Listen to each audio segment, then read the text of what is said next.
Today, I've got two easy laser engraving projects that are perfect for beginners, and they're even profitable enough to sell. Stick around.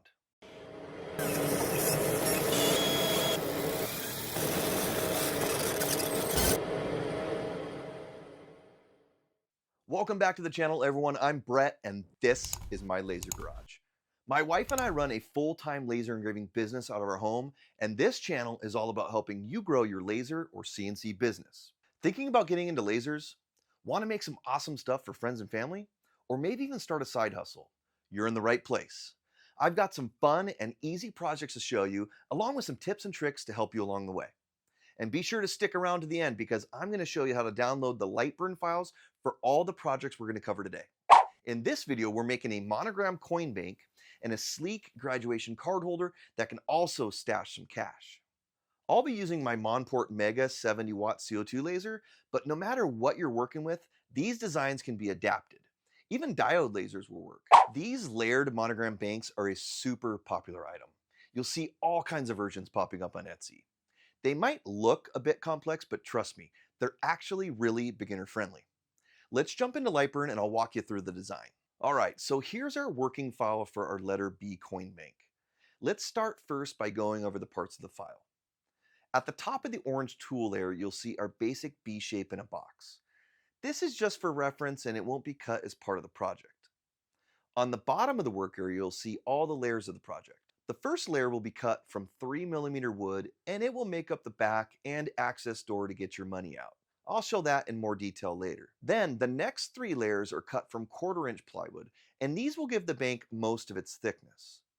That's why I typically use 1/4" material here, so I don't need to cut as many parts. Of course, you could always use 1/8" or 3mm material here, you'll just need to cut more of them. I typically like these banks to have about 3/4 inch of space for money and coins, so I'll be cutting 3 of these parts. Our fifth layer is optional, but it's an 1/8" piece with a tab integrated into it to fit into a stand. Only certain letters need the base to be able to stand up. The letter B, for example, doesn't really need it and it will stand on its own, but it's included in case you want to use it. If not, just skip it. Layer 6 is made of 1/8" acrylic. You'll need to skip this layer if you plan on making this with a diode laser. But don't worry, you can cut this part out of plywood, MDF, or whatever material you'd like. You just won't have the transparent feature, of course, but the project still looks good. And finally, we have the seventh and last layer. This is basically a trim piece that covers the spots you applied glue to in order to attach the acrylic. And that's it. As you can see, I like to have everything spread out in the white space surrounding the work area. For me, it just helps me organize everything. When I want to cut or engrave certain parts of the file, I just copy and paste them into the work area, depending on what size material I'm using. Then, with the Cut Selected Graphics button checked, Lightburn will only send vectors to the laser, which I've highlighted. All others will be ignored. All right, let's head back to the laser.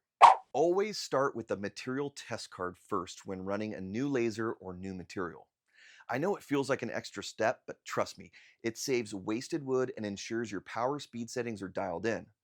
A good test card will show how deep your engraving goes at different settings and where your cuts are clean versus scorched or incomplete.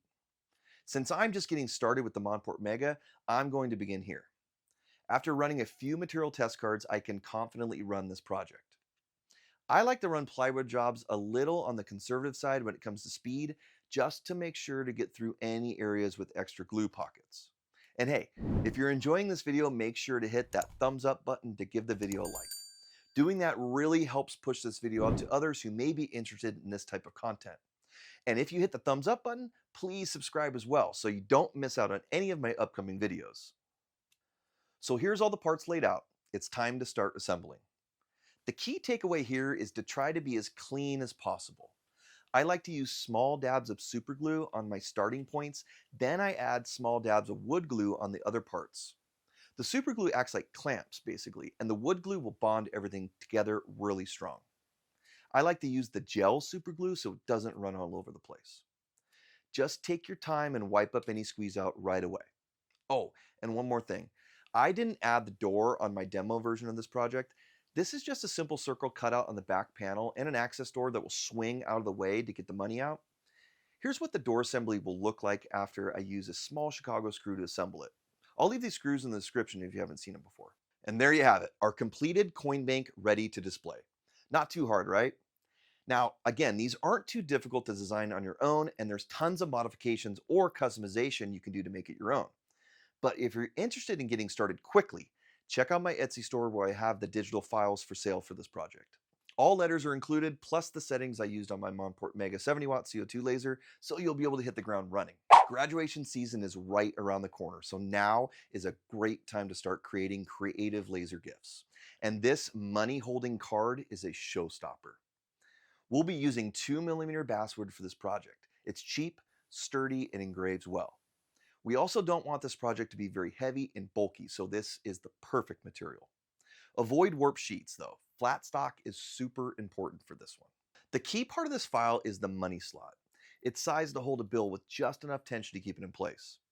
I also added a raised Graduate 2025 on the side and a custom name at the bottom. Layering projects like this is a great way to make them stand out in a crowd. If you want, you can also offer different versions in different school colors or add mascots, logos, you name it. Or let the customer request a custom quote like "Congrats grad" or their future college. Lots of options with this one. Let's check out the file. This one's fairly simple, but again, we have our different options down on the bottom off the work area. We'll be making two different versions today. One with raised letters and one that is engraved. For both versions, I prepared my basswood panels by painting them before laser cutting. Most of the time, I prefer this over painting after cutting. I also applied some paper masking film to the engraved version because it'll help me color fill the engraving.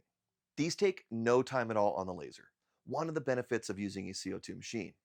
But diode lasers will also be great machines for this type of product. After cutting, there's just a little bit of assembly required, which is another reason this is a great project. For the raised letter version, I just pulled out the parts from the laser and used the offcut to help me glue all the small numbers and letters in. If you'd like to see some other methods I have to assemble small parts like this, check out this video here or follow the link in the description to watch a detailed video I made on this topic. For the engraved version, I kept it simple and went with a basic color fill. Pre-masking with paper film is essential here. Is anyone out there interested in seeing a standalone video on how I do my color fills? Let me know in the comments if that's something you'd be interested in. Like I said, there are so many ways you can customize projects like these. Little upgrades like adding a name are perfect extras to help your item stand out, and they let you bump up your selling price too. If you want to fast track your production, check out the link in the description to grab these files. I'll also link to a video where I show you how to add custom names to your files, so you can really make it your own. These two laser projects are beginner friendly, quick to make, and perfect whether you're looking to start a side hustle or just level up your gift giving game. Whether you're using a CO2 laser like the Monport Mega or a smaller diode laser, these files are tested and ready to go. And hey, if you found this video helpful, do me a big favor. Hit that like button, subscribe, and tap that bell icon so you never miss future laser or CNC projects. I've got so many more exciting builds and money-making ideas coming your way. Let me know in the comments what kind of projects you'd love to see next. Thanks for watching, and I'll see you on the next one.